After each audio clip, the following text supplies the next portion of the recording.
actually live before we get too far into it. Yeah, And I don't know.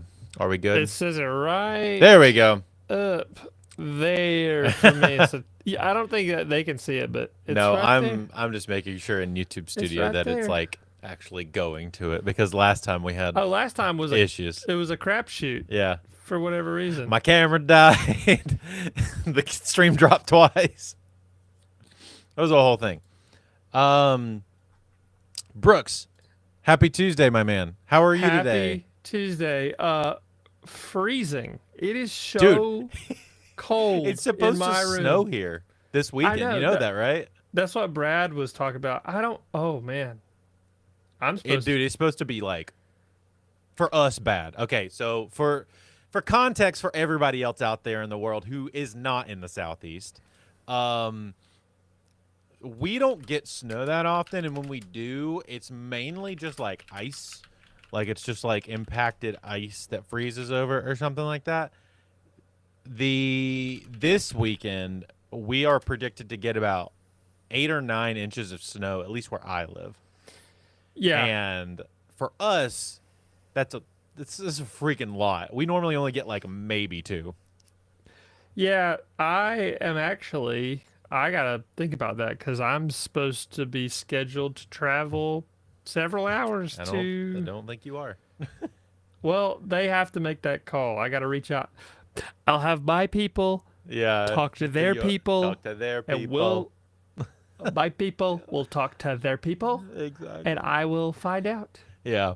But yeah, I'm very excited because not only do we have that, but also I already had an this is my first open Saturday of the year. Oh wow. This is saying something for me. Like this is my first free Saturday Mm-hmm. that I've had so Yeah, far. last week you were hauling it. Dude, Hauling it. all over the place.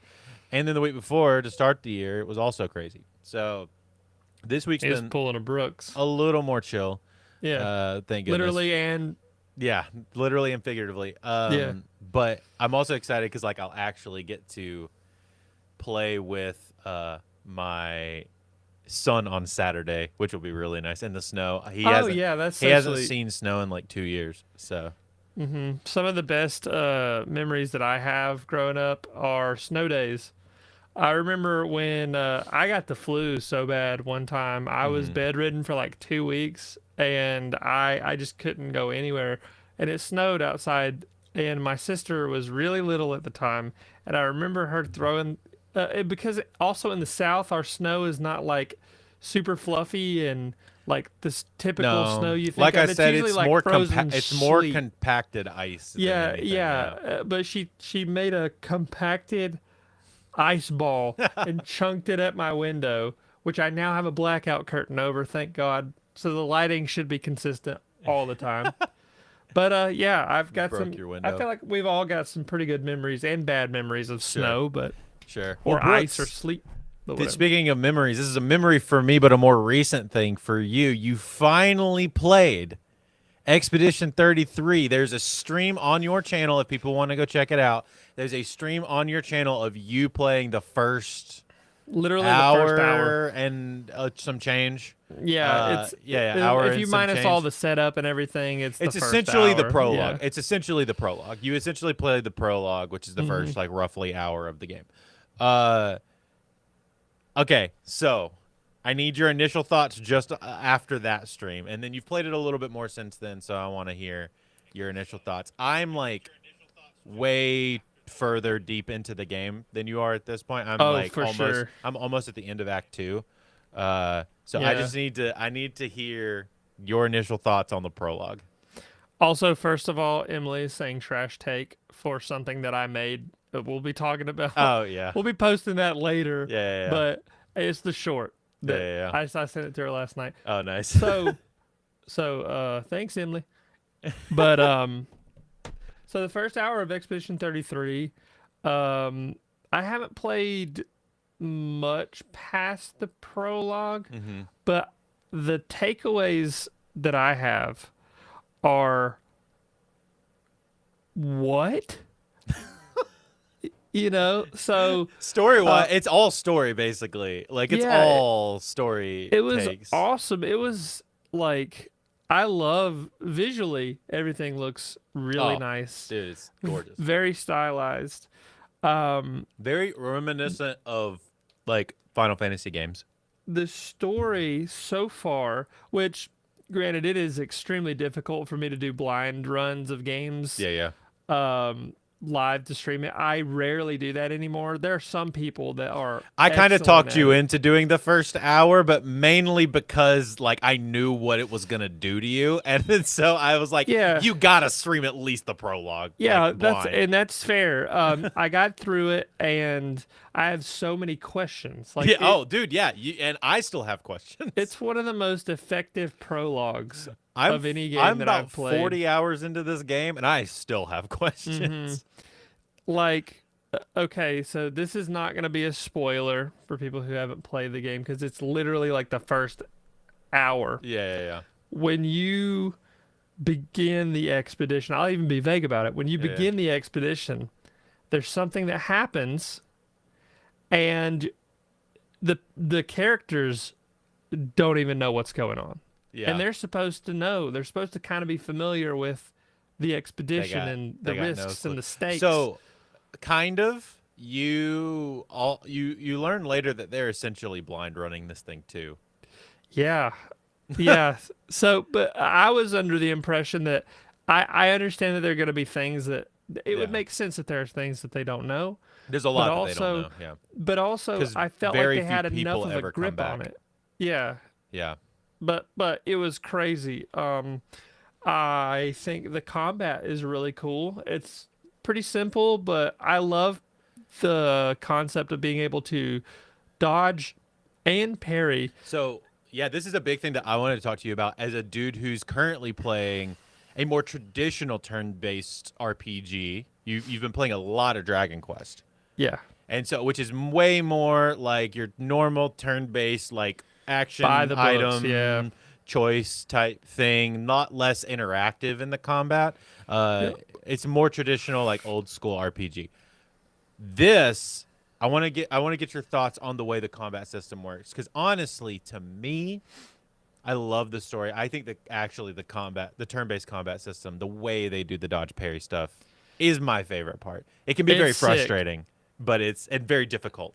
Not if you play on story mode like a big chungus Well, baby yeah. like me. So have you ever played Mother 3? I have not played Mother 3. I've only played the first one So it or reminds two. me on principle of games like Mother 3, Mm-hmm. where it's you know, at its core, it's an RPG. Mm-hmm. But the way that how do I articulate this? So it spices up its combat in a really creative way. Mm-hmm. For example, in Mother 3, uh, if you time your button presses to your attack to the music, then you can do more damage. So if it's like if you have a song and it's like da na na da na na na na na na na, if you attack you go ta ta ta Mm-hmm. ta, like you could do more damage. But there's like a boss theme that's in like a really obscure time signature, so Mm-hmm. it forces you to listen to that, and then you gotta like do it. It's basically like math rock or The prog video game. attacking. Yeah. Um, you know what I mean? But like, Yeah, yeah, yeah. it reminds me of that where at its core, I probably explained that poorly, but at its core, it is an RPG, Yeah. but they do something unique and fun with the combat to keep it engaging, and it's very creative, and I haven't seen it done that way There in there any are other there game. are tells, and that's kind of what you're getting at, like with the Mother 3 example. It's Yeah, like there are yeah. tells that if you do something a certain way, you can kind of see the pacing.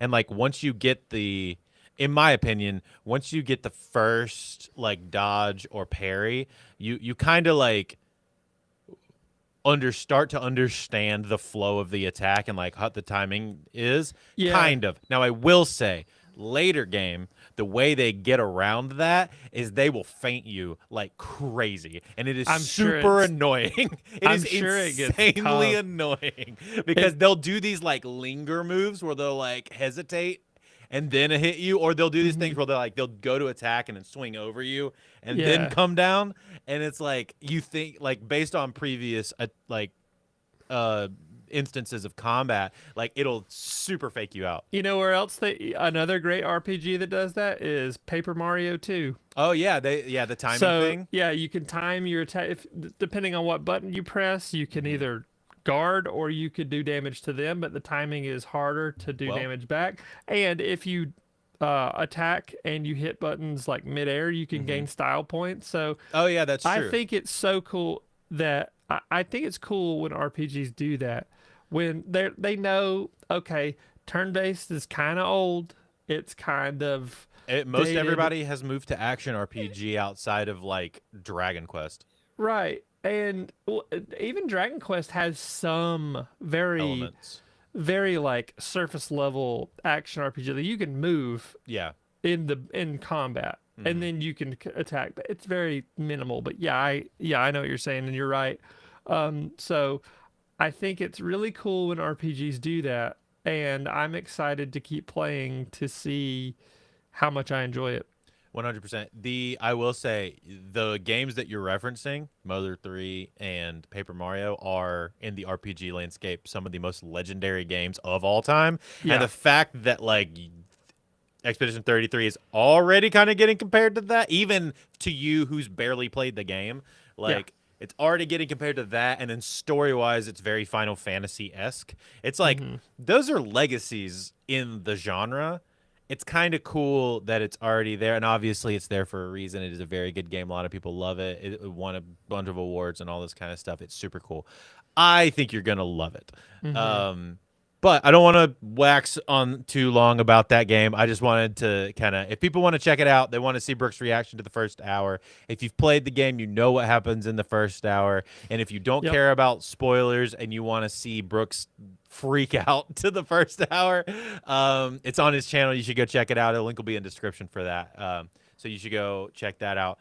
Brooks, there's a thing that we talked about and we did a reaction to last week that kind of brought up a conversation for us midweek Yep. that you really wanted to talk about. And I think it's really Hmm. cool because I actually want to learn more about it. And it's a thing that I want to do more this year, which is Pokemon ROM hacks and like different variations of ROM hacks in video games broadly. So I'm going to let you kind of handle this part and I'll ask questions as needed.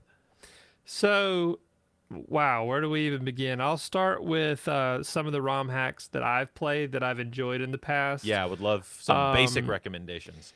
so I grew up on ROM hacks like Shiny Gold and Fire Red Omega. Those are some pretty basic. Because I mean, I love Fire Red and Leaf Green. I love Gen 3, and those games sort of they're pretty basic. Like Shiny Gold is just Pokemon Gen 2 Johto with some team tweaks and stuff like Yeah, that. But it's in quality of life the Gen tweaks. 3 format, which Hmm. is like, that's pre-physical special split, but it also offers things like natures and IVs and EVs and certain things like that. Fire Red Omega, you basically start with Jinx, Electabuzz, and Magmar, but I think their stats are altered, and then it's much harder. It's kind of like the precursor to Radical Red, which Hmm. I haven't played, but Radical Red is like the ROM hack of all time. Yeah. Like, also,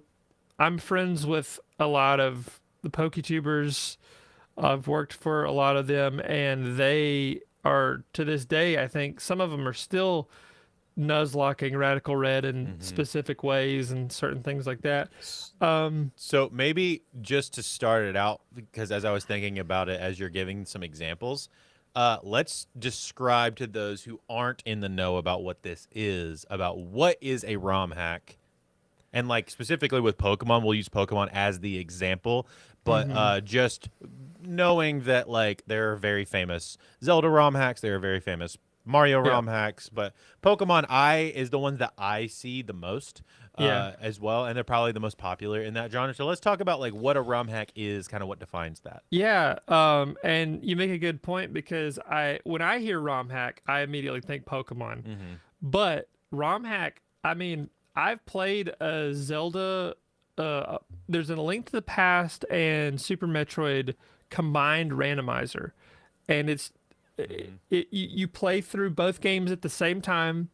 Items are randomized, so you have to go in back and forth in and out of each game. Like you'll go into a cave or a dungeon in Zelda, and you'll come out in like Norfair, Yeah. and it's pretty cool. So basically, a ROM hack is just you take a game and you tweak it, and Yeah. that's A ROM being the like digitized version of yeah. that game, It's like like the you would game upload, information. like you would rip the game file, upload it to the internet, and or your computer or whatever, and you tweak it, and it's extremely simple, but how creative people get with these things are nuts. I've only played the Link to the Past randomizer. I'm not good enough to do the combined randomizer, but it exists. Also, I don't know if you remember this, but Mario ROM hacks used to it built people's careers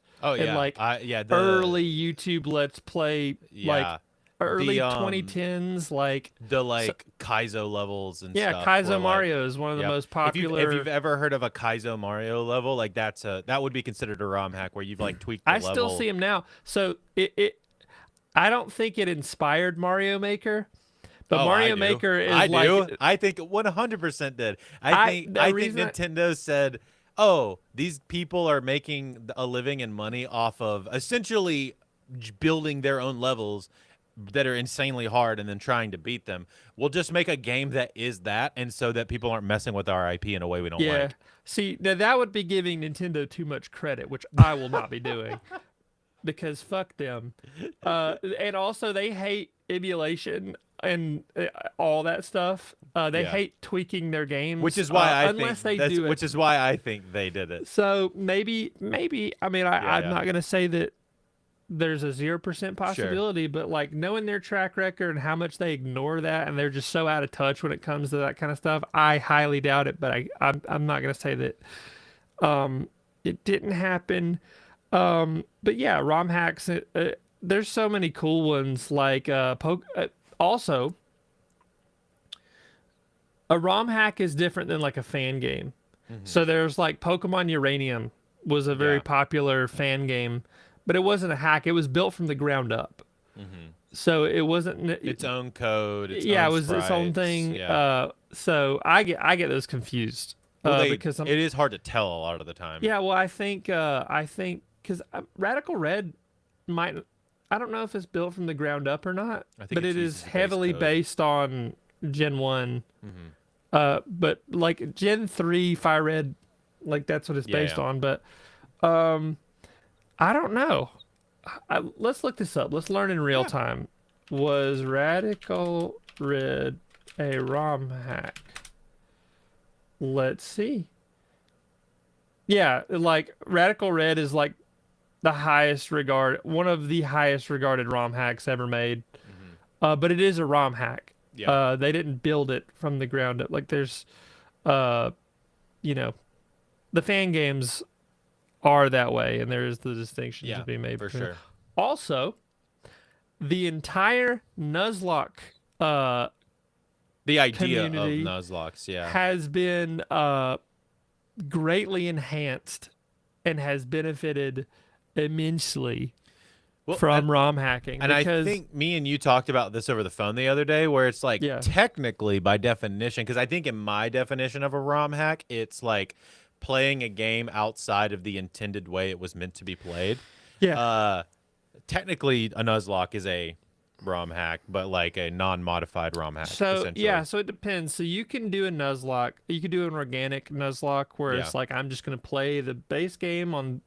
Let's say you play it on the original hardware, or you And limit when yourself they die, you have a graveyard in your PC, and then you just dump your Pokemon in the graveyard. yeah, and then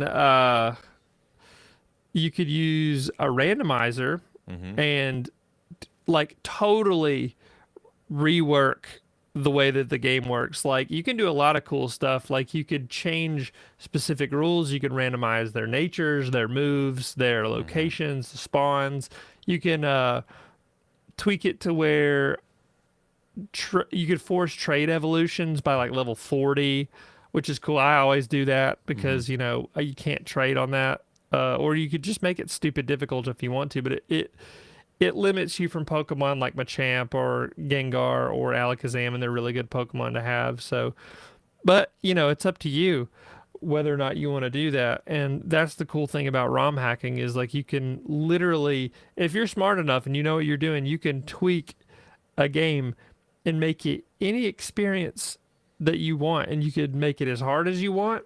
You can Mm-hmm. make it as easy as you want. And it's also different than modding. Yes. Um, because modding is just adding to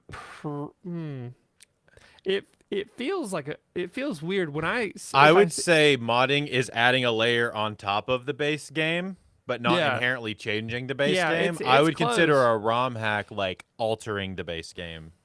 Yeah, And so it's maybe like that's the distinction there. That's how yeah, I've it's like you always are felt it. changing the fundamental like structure of the game. But yeah, Yeah. modding is just adding to an existing piece. But Yeah. it's it's like It's very vaguely similar. similar. Very similar. Um, yeah, and ROM hacks are cool. I grew up on them. I'm playing a ROM hack right now called Pokemon Polished Crystal, and I saw it. I think somebody was talking about it on Instagram or something. Um, I don't know where I saw it, but I've been playing it, and it's really good. Do I love it? Mm, not quite. I think I would have to finish it, but I really really like it. It is like the best way to experience Gen 2, like Hmm. original Gen 2. I'll have to play. I'll have to try that because Gen 2 I is my yeah, favorite gen, yeah. personally. You can choose whether you want the physical special split or not.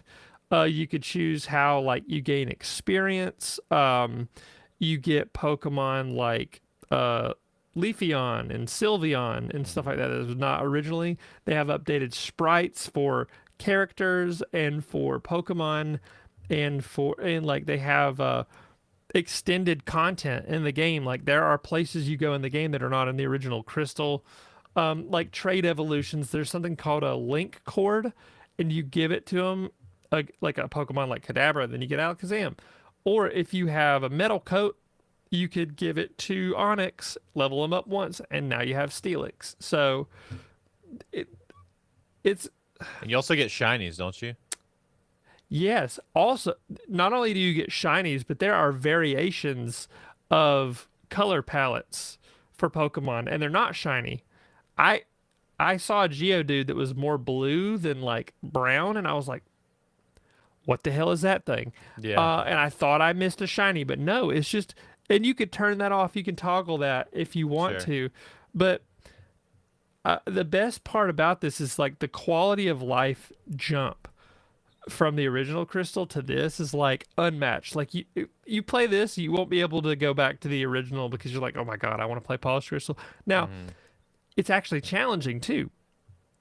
Every boss. Also, my team right now is ass. I'm actually considering starting over from scratch and building a brand new team now that I'm familiar with the game, which I Yeah. don't mind doing. Um, my team is ass. Like I didn't plan very well. I was like, oh, I want to use that. I want to use this. I want to use that. But Yeah. they're not very good. I think playing Not through the not game, I think playing through the game all the way through doing that is probably fine the first time, and then resetting and playing another game with a more optimized version of it is I've probably done that fine. before a long time ago when Diamond and Pearl came out. I started with Turtwig, and I Mm. had Torterra. I was like maybe 60% through the game. I started over from scratch and went back and picked Infernape and did it all.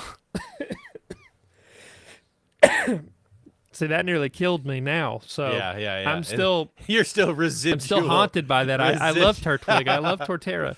But yeah, residual regret. now there's a guy who I was never close with, but I've met him before. His name is Hoodlum Callum, and Okay. he is one of the original PokeTuber guys that I remember, especially like within the last like 5 to 7 years, and he played a lot of these ROM hacks. But he was one of those creators where like they would play through the whole ROM hack or the fan game, and that's just what they did. Hmm. Um, and he was really good at it. From the little that I've seen, but he was always a homie. He's got awesome tattoos. Um, That's really dope. I Yeah, haven't I feel seen like him in that's a years, whole but world that I haven't and then there's delved more people. into on Yeah, this side there's of YouTube. there. It was like it was the Let's Play format, the classic Let's Play Yeah. format. Like Munching Orange also did it, but like he would do the actual Hey, games. Like I, insight to later, we have a video for Munching Orange. Speaking of not Munching bad. Orange. But he did like the original games. Like I remember when Black and White came out and he did Hmm. those, and Heart Gold Soul Silver came out, he did those. Like, but Callum did the ROM hacks and stuff like that. Um, yeah, it was really cool. And yeah, that's really about it. Yeah, I mean, I've played a handful of I ROM want to try. hacks. I'll probably try the polished crystal one because like that gin is my favorite, and I'll probably try. I like the Gen 3 version of the like fire red, leaf green. So I'll probably try the radical red Yeah, because I haven't those are played that my one either. favorites from that era. Those ROM hacks are like my favorite. Again, Fire Red Omega, I remember playing a lot of. Shiny Hmm. Gold was like one of my favorites. Now, I do want to mention the last one I'll mention, a dishonorable mention, if you will. Okay. Pokemon Clover. Okay. Pokemon Clover is a deplorable thing. Is that a It Gen is a 3? yes, is a Okay. Gen 3 ROM hack. I played quite a bit of it of like forever ago. I was like barely 20 when I played this. Um it so the gist of Pokemon Clover is that I think the devs wanted to be as edgy and as offensive as possible. Okay. Um it is bizarre. Like that would not fly today. And I wanted to mention it because it's like it's one of those infamous ROM hacks. Yeah, Like because it's not good because of how bad it. it's weird because like conceptually they had like they created like a fire fairy type, but it was just a woman in a slice of pizza like fused together. There was like a electric poison like creature thing that was cool, but they also had I don't even want to mention them, They but just there's they just went really far into a place where it's like those types of games are the reason that Nintendo comes after these things well sometimes. yeah, because dude, like just look it up for Okay. yourself. Like Or don't. Just stay away or from don't it. Just stay away Crystal from it. Pokemon Pol- not Polished Crystal Pokemon crystal, not clover. Yeah, Polished Crystal good, Clover really really bad. Yeah, yeah, yeah. It's like imagine 2010s edgy internet like super offensive just that all of that like like 4chan culture like but in a Pokemon ROM hack and they every awful thing that you could think of they put it in that game and I can't believe it like Well, the clover is for 4chan, I assume. it is it's exactly right and it exists if you want to go look it up. Yeah, that's Yeah, insane. but That's insane. Yeah. young immature me from that era that was like Thought it was awesome. raised on that internet culture Yeah. thought it was the funniest thing ever. In hindsight, looking back at that, it has aged like chocolate milk in the desert. awful. But I had to Yeah. mention it because it is a No, part it's of a ROM hack history. yeah, for sure. It's pretty infamous, but The that's only pretty much. instance that I have with the ROM hacks is my friend Ryan, shout out Ryan Irvin, who Brooks also knows. Oh yeah, When he would stream a lot, he used to be a big Zelda and Pokemon Nuzlocke streamer. And he did a Zelda Ocarina of Time run that was randomized. that's cool. Those are cool. That's so difficult. Like watching him do that, I was like, I don't even understand. Like apparently it randomizes it in such a way that it is possible to beat, Yeah. but it is still very difficult to do. And I think he was timed. I think he also was like he was a race. Like it was him and somebody else like racing to beat the game. Oh Randomized. wow, that's even crazier. I'd be so stressed. I Like know. I don't really know Ocarina of Time that well. I've played He it a does. few times. It's one like, of mine and his favorite games. He's a big Zelda nerd like me. Yeah, nice. But yeah, that's my only real instance. So I'm gonna have to check out some of these Pokemon ROM hack ones, like the Polished Crystal and Yeah. the Radical Red. That sounds really fun Yeah, because the those are my last- favorite kind of Yeah. like spots. The last thing I'll say about this, and then we can move on to our next Yep. topic, which is Pokemon related. Yep.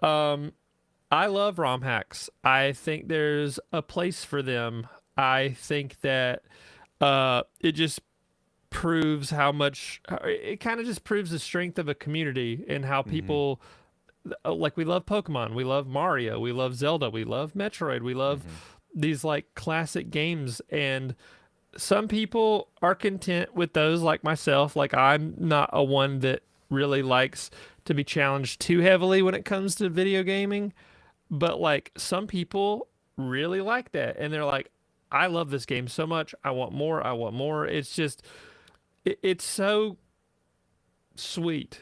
And if you to like s- anything about games, you can find a ROM hack that fits your style. That's Oh, the yeah. perk. That's the perk of it. Like if or if you're tech savvy enough, you could you can make just it, yeah, make whatever game you want Yeah, out of it. which And is pretty like cool. um it's awesome. I love ROM hacking. I love the creativity behind it. And also it has built careers specifically on the For sure. randomized Nuzlocks and all that stuff and like the Kaizo Mario run. Mhm. Do you remember SSOH PKC? No. Well, that was an actual creator and that was their username, SSOH PKC, and Proton John as well. There were some of the early Kaizo Mario runners. Sorry, I'm untying this. I don't know why this is tied, but there were some of the original like Kaizo creators that I remember from forever ago. But I don't know. It's ingrained in my brain now. So That's awesome. yeah, ROM hacks are cool. ROM hacks are awesome. That's awesome. Hey, go play some. The thing, Brooks, the next thing is a big deal, in my Yeah. opinion, or potentially a really big deal. Brooks, I want to talk about, we love Pokemon so much. We love the games like we've talked about before on the podcast and on this episode. It means so much to us. We love, like, especially the older games, and it's crazy to think about, but it is 30 years in 2026. It is the 30th anniversary of Pokemon. Crazy. And if Pokemon's going to do anything about that, it's probably going to be a big deal. So I want to go through a couple of these things. Firstly, the new, I don't know if you've seen this, but the new the logo that they're doing is so yeah, cute. they're bringing back Fat Pikachu, which Yep. is love Fat Pikachu. I think it is objectively, I would say, objectively the superior design, Agreed. and I will stand on business when it comes to Fat Pikachu. I love that little bastard. Yeah. Um, I love it so much. And this is just such a cute design. But on top of that, Pokemon 30th anniversary has already launched a bunch of collaborations with things like McDonald's, yep. Uniqlo, which is I really like Uniqlo. They're a clothing brand I wear a lot of. Adidas, which means that there's potentially some really cool Pokemon shoes coming out. Yep. which I'm pretty pumped about. And then the Pokemon Lego set, Mm-hmm. which is something I want to talk about. So, talking about Munching Orange, Munching Orange posted a video talking about the Pokemon 30th anniversary, talking about this Lego set. This Yeah. is the first time they've ever done a proper Lego set, apparently. Everything else, I didn't realize, but now that I think about it, it's true. Everything else had only ever been Mega Blocks, not Yeah. I don't. Legos. Yeah, because I don't think they've ever done an official Lego collab. They have not. They have Nintendo has. Nintendo has obviously like the big Game Boy. Yeah. And like the Mario sets and like the Zelda sets. They've just announced a Zelda set not too long ago that's really, really cool. And they have like a big Bowser and like an old, Super NES and stuff. And it's like, so Nintendo's relationship with Lego is pretty strong, but Pokemon, like the Pokemon Company, has always been. They started with an Ionix thing that looked awful, Yeah. and then the first one that actually worked was a Mega Bloks collaboration. But these look really, really cool. What doesn't look really, really cool are these prices. I Dog, took the words right out of my mouth. dog. Venusaur, Charizard, and Blastoise is $650. But Bro, they that's can't. more than a Nintendo Switch 2.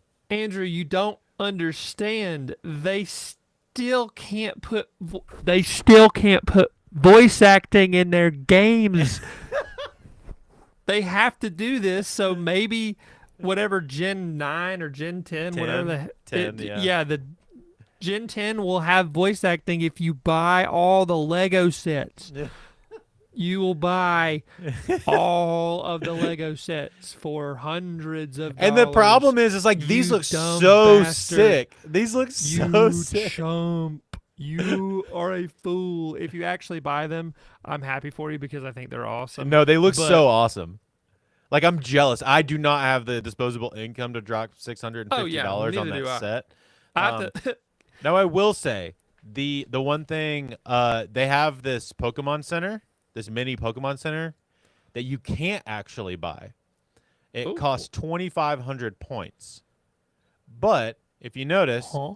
the Venusaur, Charizard, and Blastoise is more than 2,500 points. So if you buy this, you also get the Pokemon Center, which is that's kind of cool. So there's a point system allocated to your purchases or whatever. Yeah, it's a Lego thing that they do for like. I'm just gonna have to sell a kidney, and then You could get I can have it. Yeah, I know. You could have this for one kidney. Yeah. What does he say about it? What is he thinking? Let's check these out real quick. So, shout out Munching Orange, by the way. Trio, the Charizard, Blastoise, Venusaur, man, that hurts my soul seeing that price tag. These sets Yeah, it's definitely rough. seem to be targeted more at adult collectors than kids, and they've actually already announced that in the summer they're going to be releasing play sets, which are more catered towards kids and are probably going to be a little bit cheaper than these. I only see these three on the Lego website right now, but I know Yeah. for sure there's this mini Pokemon Center set. Seems to be a insider's reward. Oh, it says right here, you get 390 Lego Insider points if you purchase Eevee. And you need So 2,500, I think, to get the Pokemon Center. Pause it real So quick. yeah, if you buy the Venusaur, Charizard, Blastoise, you can get the Pokemon Center set. So those points, are they applicable to? Do you need like a Lego account? Or Yeah, something? I think you're like you have to sign up for like a Lego Insider account. Wow. And Getting then your you emails. could just. Oh God. It'll give you And 4,000 points. promotions. If you buy the Pikachu, you do not get enough. That's, well... But honestly, what hurt more than any of these prices is that potentially the best set to some people, the Kanto badge set, can't even be purchased on its own. You can Oh, only get it wow. by pre-ordering the Kanto starter evolutions. For some reason, I am not seeing how to get it though. That's It says on this nuts. Insta post that the Kanto region badge collection will be gift with purchase It's a only great available idea. while stocks last. So But- it's possible that they already ran out of stock because right Oh now my I'm seeing God. it doesn't show the Kanto badge set. Maybe it was Now we're limited gonna time and have- already. The price we're hike gonna up have- on this is gonna be crazy. Dude, you thought the TCG was bad? It still is. It still is. But now scalpers are gonna ruin Legos, man. They already kind of are, but yeah. Miss the window? Maybe it just automatically, if you buy it now as a pre-order, you'll get it. But it's kind of a risk not seeing it in your cart. But as you might have seen, all of these LEGO sets will release on February 27th, which is Pokemon Day. So if you pre-order them now, you'll get them then. Oh wow! If you're right worried on though Pokemon about Day. pre-orders, I mentioned earlier, but LEGO tend to be a lot more responsible, I guess you could say, in making sure they have enough stock for years to come. I know Pokemon's a whole different beast in terms of like how much people want Pokemon stuff, but the Great Deku Tree, for example, from The Legend of Zelda, you can still buy this right now. It is a back order, so it'll ship within like a couple of days or weeks, but you can Oh, still buy it officially this from hurts LEGO. my So soul. I know, dude. It's crazy, right? He said it first, and then I literally said it without thinking. But like, yeah, he summed it up as best as possible. I think not very articulate today, but he summed it up well because I feel that in my Yeah. bones. All right. Like that- So I want to go through because for the 20th anniversary, they did do some very specific things. So for the 20th anniversary, here's a Bulb Garden list of all of the things they did 10 years ago for the 2016 20th anniversary, which most notably, obviously, they did the trading card game stuff. They had a Super Bowl ad, which I think was the first time they ever had a Pokemon Super Bowl ad that year. Yeah, you think they would have had one earlier? I know. And then they had a bunch of games. They had Sun and Moon coming out that year. They had Pokemon Photo Booth coming out that year. Pokemon was in Splatoon and in Super Mario Maker as like things that you could get. But the big one was this one, which is the new Nintendo 3DS skin special edition version of with the Oh. fire red or with the red and blue like panels that go on top of it. Also, this thing is like $2,000 on eBay right now. It's crazy. But the other thing with that, they did that as a promotion to announce that on the 3DS, they also, for the first time, had Pokemon Red, Blue, and Yellow available on the 3DS shop that you could buy them digitally. Yeah.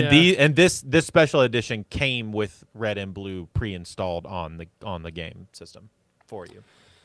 Isn't it crazy how a company, if there's enough value for the IP, they could literally just make like, imagine they made 10 of these and that was it. And they're creating value out of thin air. They're like, Oh, yeah. and people will pay it, pay Yeah. my words. People will buy it. They will pay for it. And this IP is so strong that they can literally create value out of thin air. You Just know, because- you know that we say like casually, Pokemon is the number one IP in the world. Everybody kind of understands that, in general. Yeah. But this staying power right here shows what we're talking about when we say that the Pokemon is the number one IP in the world. We're talking about February 27th or whatever it is Pokemon Day, which is the day that Red and Blue released, or Red and Green, I guess, released Yeah. in Japan. So not even when it dropped in America. This is the day it released in Japan. It's a 30-year-old game. And we got people willing to pay almost $700 for a Lego set that has to do with that game. Unreal. It's crazy. The IP power is just unmatched. So the thing I want to present or ask of you, Brooks, and I'll stop. Is to give me $700 so I can. No. Is what do you think they're gonna do for the Pokemon anniversary this year? What do you think we're gonna get? A Switch? Do you think we're gonna get the games finally on Nintendo Switch Online? What do you think? I want to just like off the dome thoughts, like because they've done some crazy stuff like this before. There's prerequisite with the last time. Do you think we're finally gonna get Gen 1, maybe Gen 2 Oh, on Nintendo Switch Online? uh, that's a good question because I need to separate what I would love to see Yes. and what might So happen. let's do both. Let's do both. Yeah. I mean, for me personally, I don't have a Nintendo Switch Online account, but I know for a fact that there's a lot of people that would love it, and it would be a really cool way for you to be able to do the online trading system with your old Pokemon. Yeah. Like, there. Here's what I would like versus what I think is going to happen. What I would like to see is maybe a black and white remake, remaster, but actually like I'd like for them to do it better than BDSP. Sure. I'm a BDSP, I'm a casual BDSP enjoyer, and I understand all the criticisms about it. Whatever, people hate those, and they're right. There's some people that I know that skipped out on it entirely and played Legends ZA. They didn't want that so much. Like, they chose Legends ZA over BDSP, which is, wow. So I would love to see like just black and white being acknowledged like that because it's about time. I would love to see, they're not going to do this. I would love to see remasters of Colosseum and Gale of Darkness. Well, those are already coming to the Nintendo Switch Online. They won't do remasters, but they are going to put it on Nintendo Switch Online, and I think that is going to actually happen on Pokemon Day. Yeah, that's cool. I personally, Nintendo, Pokemon Company, whatever, I will purchase those, and I don't like you right now. Yeah. I will do that. You want to win some fans back over? That's a way to do it right there, man. Yeah, and the biggest thing that I want them to do is have something, a teaser for Gen 10. I don't want it to come out this year. Like Gen 10, make it good. Wait another year or two. I don't care how long it takes. Just make it better. The thing is, dude, if they actually could garner so much goodwill with like, if you're gonna do re-releases and like stretch the time between Pokemon games, like this is actually the year to do it. Yeah. Here's what I think I agree with that. And here's what I think they're actually gonna do. I think what they're gonna do is they're gonna push some like they're just gonna push merch. I think. Like they're probably gonna have a custom Pokemon Switch 2. They're probably gonna have their own like hardware like that. Maybe some Pokemon Joy-Cons. Yeah. Like something similar to the idea of Pokemon Legos, where it's gonna be like they're gonna have some kind of merchandise, spread the IP around. Maybe some TCG stuff. So they definitely will do some TCG stuff because they did TCG stuff for the 20th anniversary. And yeah, like promo cards. It was like a big decks, like collector's box that you could get. Yeah, it's like also $1,000 now. I think they're gonna keep it pretty low stakes and just pump a bunch of merch. So that's what I think is gonna happen.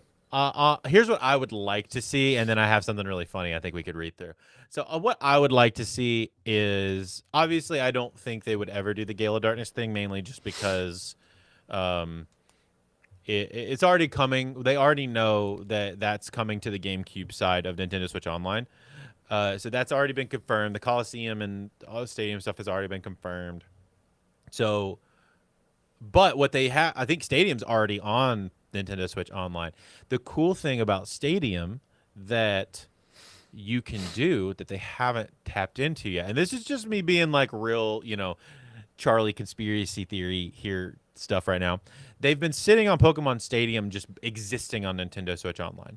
Now would be the time to bring back red, blue, yellow to have also on Nintendo Switch Online, you play that game and have a way to digitally insert that game into Pokemon Stadium to then do the thing that you would do before with your 64, which is insert Oh the yeah, game and like you be able to use your team on that game in Pokemon Stadium. So yeah, that then would you be nice. so then you could actually connect it, and it makes, dude, that alone, I'm immediately thinking I might buy Nintendo Switch Online like just for that. Like that sounds awesome because I never had the thing to connect Oh yeah. my cartridge. Yeah, in I have to that. I don't have the cartridge thing. I have Stadium 2 at home, Yeah. but I've never been able to like build the proper team and then take it in and do the whole like Yeah, dude.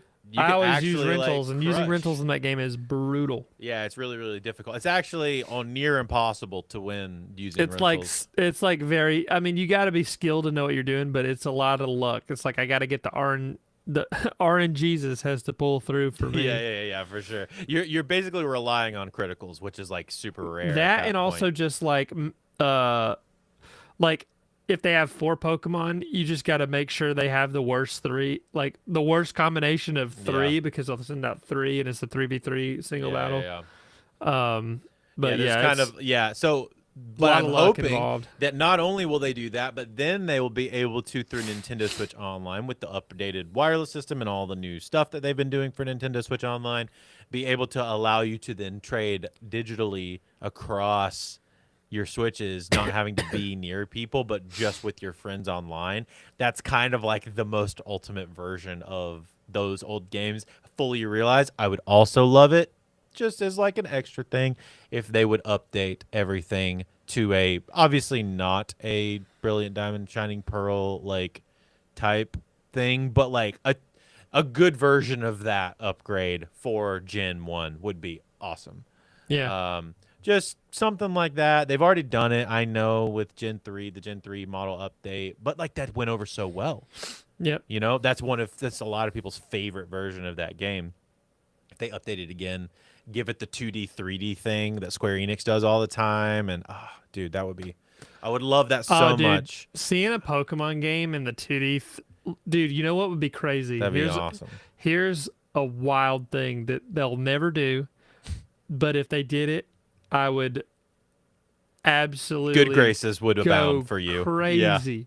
I'd go stupid. I would become moronic if they did this. I would revert back to Neanderthalism. True Monk Brooks. I would become monkey if they did this. So like, you know how they redid Dragon Quest 2 and 3? Yeah, and the HD 3D, If they swapped up, HD2D. if yeah. they just like, okay, ditch this 3D crap that we've been doing, this like these whatever, people don't like that. Let's do a hyper stylized 2.5D Pokemon adventure. Dude. Game over. I could would see- ascend. See, here's the thing though. Like that, to me, doesn't feel that far fetched. Not for the mainline games. The mainline games, I think at this point, we're fully set on the 3D like train at this point for the mainline newer stuff. But any remakes you do, just do it that way. Oh yeah. Instant win. You've won over everyone. The Dragon Quest thing, and honestly, like all of the Octopath Traveler stuff and Triangle Strategy stuff. Yes. People love that. I personally love that style Yeah, it for looks those awesome. 2D, 2.5D, 3D sprite things. Like I love that style. HD 2.5D or whatever the heck it's called. I love that style, and I would love to see updated sprites, updated updated quality of life stuff for Gen 1 in that system, and then you connect it all the other ways, you know, Yes. with Pokemon Stadium and being able to trade. Like that's okay, so that is honestly the only thing I want them to do, because anything else I think is too much to ask, because they're already them and they're not going to give you a whole lot. And then maybe Gen 2 in the same way. That would also be cool. Now, is it going to come for the Pokemon like Nintendo Switch Online collection is just going to be the normal? Doubt it. You're going to have to buy like a whole separate Nintendo Switch Online tier, or it's gonna be only available on the Nintendo Switch. I like, canceled Plus mine one. actually. Yeah, it's gonna be only available on like the higher tier one or whatever. Yeah. Sure, I get it. That's their big IP. But just to gut check ourselves on high expectations, I found a really good Reddit thread that I want us to look at that I think is really, really funny. This is called People with High Expectations for the Pokemon 30th Anniversary Should Temper Them a Lot. Oh yeah. I already agree with that. So let's read through some of these. I think it's really, really funny. I'm already seeing people speak in absolutes about how this year they finally released the entire back catalog. In reality, what we'll most likely see is they will announce they've prepared a short movie. That's so good. And then the thread just gets great because it's just people like saying the things that I'm like, yeah. The start of the presentation will be a 5-minute video of Japanese kids running through the grass as they flash through every main series game, followed by a Pokemon Cafe update and Sleep Plus, another new mobile game nobody asked for. Oh my god. It's either overpriced DLC or Sim Saga in Pokemon Cafe. You choose. That's basically what I said, only way funnier. And Only better. way funnier, yeah. And the new Kanto Park opening in Kanto, Japan. How fun. Be sure to visit on your next Japan vacation. And nothing for the use. And nothing for the use. Bye. That's what I so would good. what I would like now, this is what they would like announced. Gym 1+2 collection on Switch 2. Pokemon Coliseum and XD finally arrive on NSO, which I think will happen for sure. Detective Pikachu 2 movie release date. Next gen games revealed. Special TCG set for the anniversary. This person's very kind of on par with what they want with you, Brooks. What they actually expect. The Coliseum and XD on GameCube NSO and special TCG set. Yeah. And somebody said the Detective Pikachu 2 movie release date is somehow the least likely thing on that list that will actually happen. Yeah. We just want to see Ryan Reynolds again next to this, This is great. CGI Pikachu. This is great. At least up to Gym 3 would be reasonable to be re-released, I think. It would be reasonable, but we know that's not enough of a reason. Oh It's my just god. so good.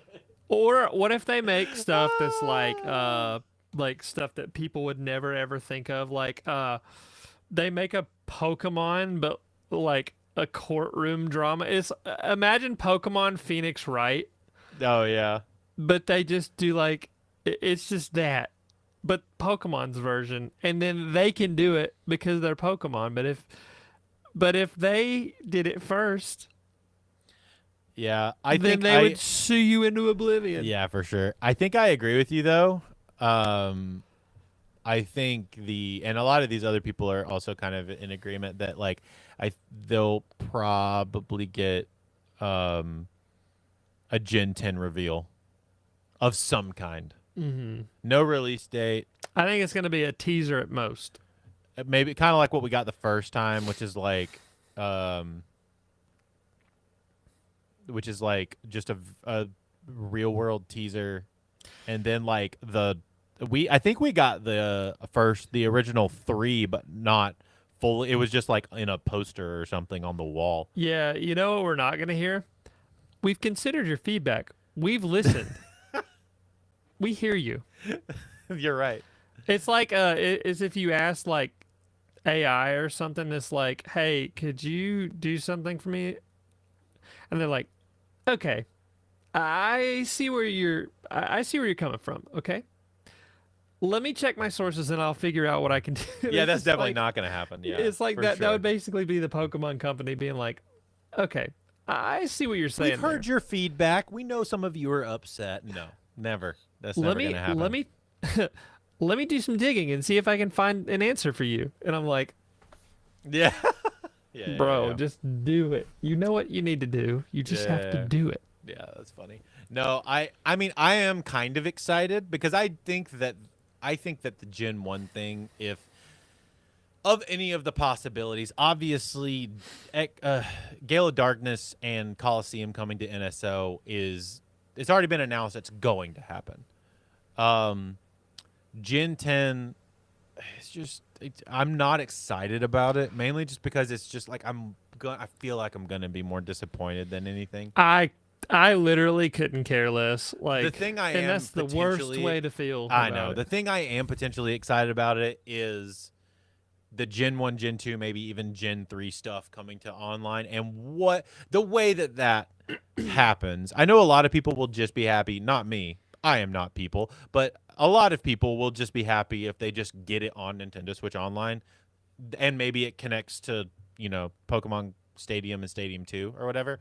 Like, if that's what they want, that's fine. To go the extra mile would be to do what we're talking about, which is like the HD 2D remakes. To go the extra mile would mean they care. Exactly, and that's the main problem. Is I don't think they will. Would I don't love think to they do see at it, all. dude? I'd buy the game immediately. Like I Yeah. have no issue immediately purchasing that. It would be a reason, to be honest. It would be a reason to get me to buy a Switch 2. Yeah. I mean, yeah, that would be a system seller if you had a really Dude, good you literally Pokemon game for just Switch sell a good 2.5D Pokemon game. You're gonna sell an insane amount of Switch 2s to You're also gonna anyone get like some, myself who's holding out. You're gonna win over some good grace with fans because they're gonna 100%. fans are gonna notice. They're gonna be like, oh, they're They they're tried. trying. Yeah. There's effort here. What? then And I think people would buy it on principle at that point. sure, it's like, oh, we want to show that because they tried, like we want good faith in that. But also on top of that, it would give us hope for Gen 10. Even, you know what I mean? It's like seeing something like that would immediately give us hope that Gen 10 isn't going to be an absolute dumpster fire like Gen 9 was. Yeah. Yeah. And I enjoyed Gen 9 to a point. I played it once all the way through and I didn't. I got about like 4 or 5 gyms in, and I was like, yeah. I literally deleted all of my data on my stuff. I was like, I don't even want this. no, I sold it immediately.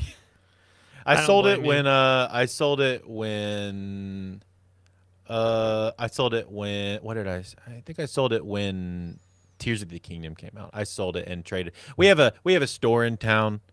Obviously, I'm a big Zelda guy, so like that makes sense. But we have a big store. We have a store in town named Video Game Cavern. Shout out Video Game Cavern for being awesome.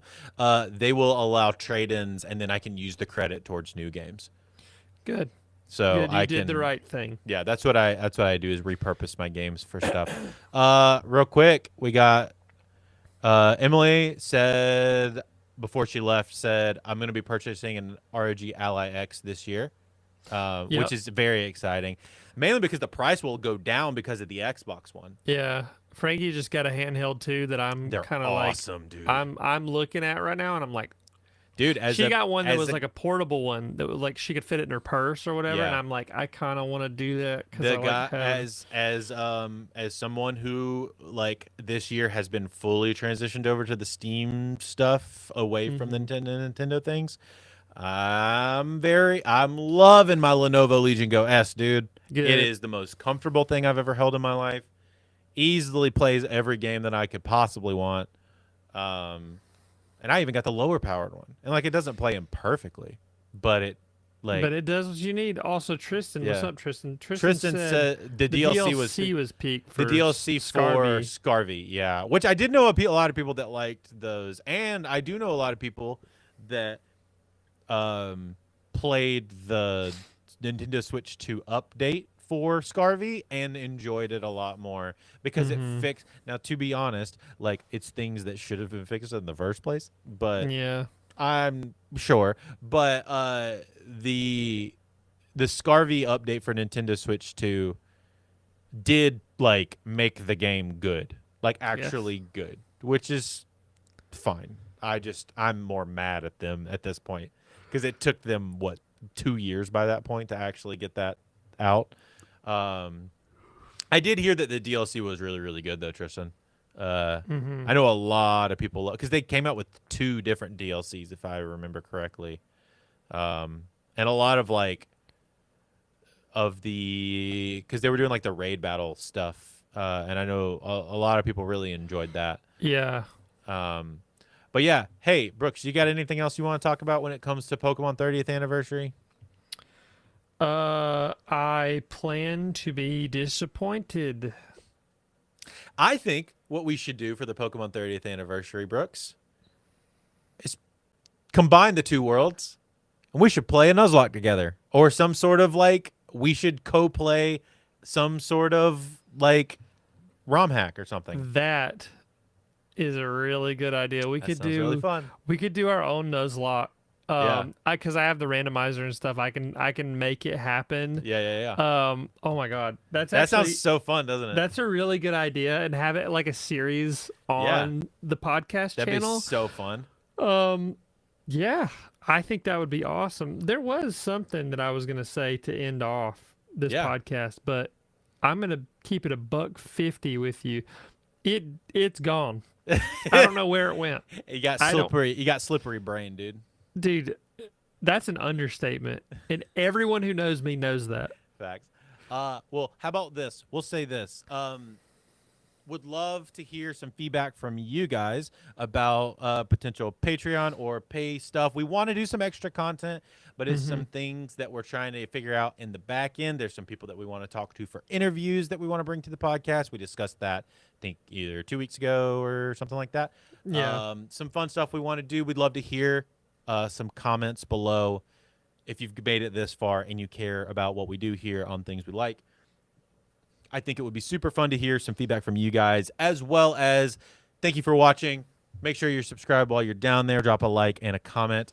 Like I said, if you want to check us out audio only because you hate looking at our faces, then feel free to go check out the audio only wherever you might get your podcasts. That's Apple, that's Spotify, that's the overlords at Amazon. That's all the places. The overlords everywhere. Everywhere. We're all on all the audio places, so if you want to drive and listen to us yap, you can now do that. So True. Feel free to go check us out there. While you're there, leave a review. Those help us a lot because it helps get our podcast out to more people like you who would enjoy this type of stuff like you. So thank you so much for all your support and everything. Brooks, why don't you leave us with a little bit of a thought? Don't forget that sometimes you have to turn your drying pan. I messed it up. You have to turn your frying pan into a drying pan. There you go. Hey, Brooks, thank you so much for being here today, guys. We love you so much. Bye-bye. Kisses. Bye.